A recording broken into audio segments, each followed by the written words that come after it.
शक्कर खाने वाला भूत। नमस्कार दोस्तों, लीजिए हाजिर हूँ एक और भूतिया रास्ते से आपको रूबरू कराने के लिए। हमारे पड़ोस में रहने वाले मिश्रा जी अक्सर आकर हमारे साथ पार्क में बैठ जाते हैं। कुछ देर इधर उधर की बातों के बाद वे हमेशा यही कहते हैं कि घर में कभी रौनक नहीं रहती। इतनी मेहनत करने के बाद भी घर में पैसों का अभाव ही बना रहता है। पता नहीं ऐसा क्या हो गया घर में। मैंने हैरानी से पूछा, आप तो सरकारी नौकरी में हैं मिश्रा जी, फिर भी कमी का सामना करना पड़ रहा है। जरूर कोई फिजूल खर्ची होती होगी।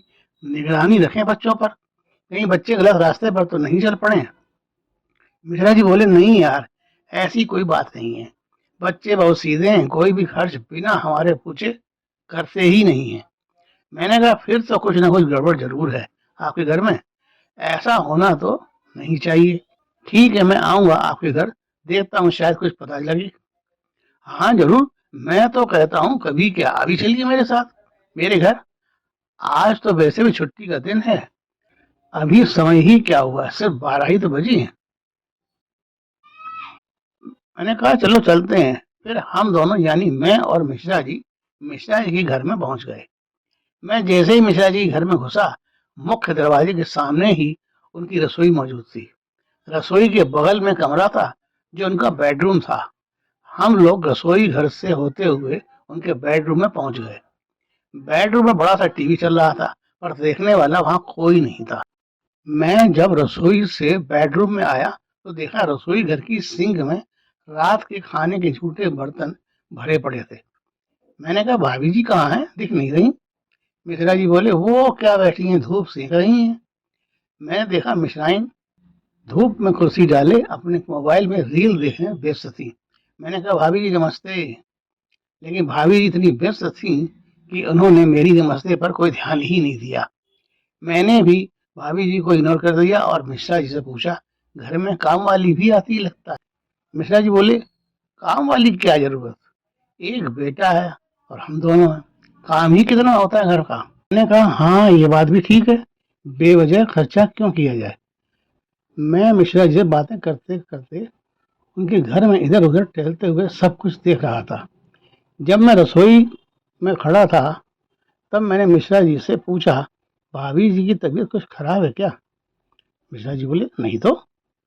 तब हमने कहा, ये बर्तन जो सिंक में पड़े हुए हैं, ऐसा लग रहा है कि ये कल रात के झूठे बर्तन हैं जो यूं ही अभी तक पड़े हुए हैं। मेरी बात सुनकर मिश्रा जी बोले, अरे क्या कहूँ, इनकी तो आदत ही कुछ ऐसी है। कभी कभी जब सिंक में झूठे बर्तनों का ढेर लग जाता है तब धोती हैं। रोज सुबह शाम बर्तन धोने से जैसे इन्हें कोई एलर्जी है।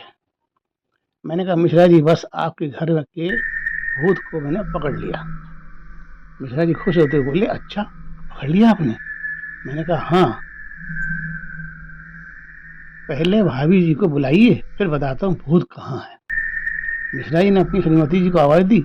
मिश्रे मिश्रा भी मेरे पास आकर खड़ी हो गई और नमस्ते भाई साहब बोली। मैंने कहा, भाभी जी मैंने तो आपको आते ही नमस्कार किया था, लेकिन आप तो अमेरिका के राष्ट्रपति से बातें करने में ही व्यस्त थी, इसीलिए मैंने आपको डिस्टर्ब नहीं किया।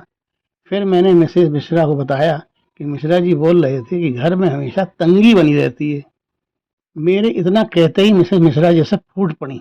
हाँ भाई साहब, पता नहीं सारा पैसा कहाँ चला जाता है, न कहीं घूमना, न कहीं बाहरी खाना पीना खाने जाना, न ही कुछ समझ आता। पता नहीं क्या हो रहा है घर में।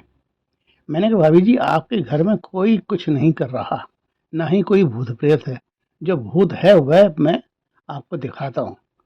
भाभी जी अक्सर हमारे घर की रसोई का एक कोना झूठे बर्तनों से भरा रहता है और लक्ष्मी जी हमेशा साफ सफाई पसंद करती हैं। लक्ष्मी जी की एक बड़ी बहन है अलक्ष्मी, जो गंदगी ही पसंद करती हैं। तो जहाँ गंदगी होती है वहाँ लक्ष्मी का वास नहीं होता, और जहाँ अलक्ष्मी का वास होता है वहाँ लक्ष्मी का वास नहीं होता। अगर आप अपनी आदतों में जरा सा सुधार कर लें, यानी ये झूठे बर्तन तत्काल ही साफ कर दिया करें, तो अलक्ष्मी जी की जगह लक्ष्मी जी का वास आपके घर में सदा सदा के लिए हो जाएगा। मिश्रा जी यही है वह भूत जो आपके घर की बरकत को खाया जा रहा है। तो दोस्तों, आप भी अपने घर में थोड़ा ध्यान रखें।